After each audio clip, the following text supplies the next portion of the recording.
સોનેરી મીઠાઈમાં આપ સૌનું સ્વાગત છે। તો આજે આપણે જોઈશું Dairy Milk fruit and nut chocolate. તો ચલો શરૂ કરીએ। તો આ છે ડેરી મિલ્કની કેડબેરીની Dairy Milk fruit and nut chocolate. તો આનો ફ્રન્ટ લુકને આપણે જોઈએ તો કંઈક આ પ્રમાણે છે પેકેજિંગ, અને પેકેજિંગ નોર્મલ જ છે અને આ એક પ્યોર વેજ ચોકલેટ છે।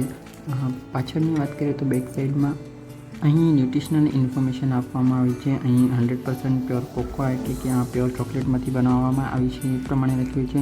અહીં ક્વોલિટીને લગતી કોઈ કમ્પ્લેન ક્વેરીઝ હોય તો એ માટેનો કોલ નંબર, એડ્રેસીસ વગેરે આપેલ છે। મેન્યુફેક્ચર ક્યાંથી થયો છે ત્યાંનું એડ્રેસીસ, કંપનીનો એડ્રેસ વગેરે અહીં આપવામાં આવ્યો છે। અને અહીં આપ જોઈ શકો છો ઇન્ગ્રીડિયન્ટ્સ લખવામાં આવે છે, કયા કયા ઇન્ગ્રીડિયન્ટ્સ વાપરવામાં આવે છે। તો આ એક ફ્રૂટ એન્ડ નટ ચોકલેટ છે, તો ફ્રૂટ્સ અને જે ડ્રાય ફ્રૂટ્સના જે કન્ટેન્ટ છે આમાં હોઈ શકે છે। અને આની ક્વોન્ટિટીની વાત કરીએ તો આની ક્વોન્ટિટી છે 35 ગ્રામ અને FSSAIનો લાઇસન્સ પણ છે।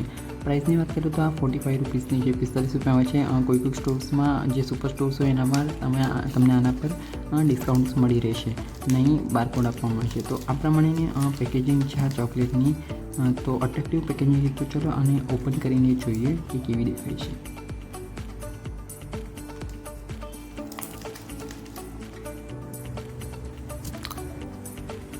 પેકેટ આ પ્રમાણે ઓપન થાય છે, એમાં ચોકલેટ આ પ્રમાણે દેખાય। તો તમને ક્લોઝઅપ લુકમાં બતાવું।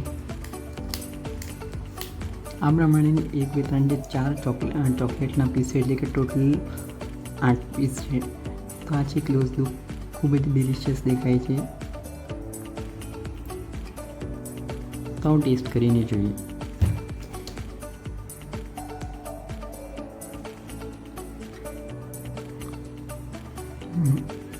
ટેસ્ટમાં ખૂબ જ ડિલિશિયસ છે।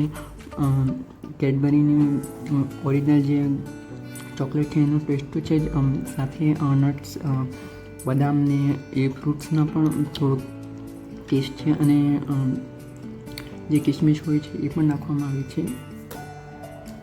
તો ટેસ્ટ તો ખૂબ જ ડિલિશિયસ છે, બધાને જ ગમી જાય એ પ્રમાણેનો છે, ને થોડી ફ્રેગ્રન્સ પણ છે, સુગંધ પણ છે, તો સારી છે।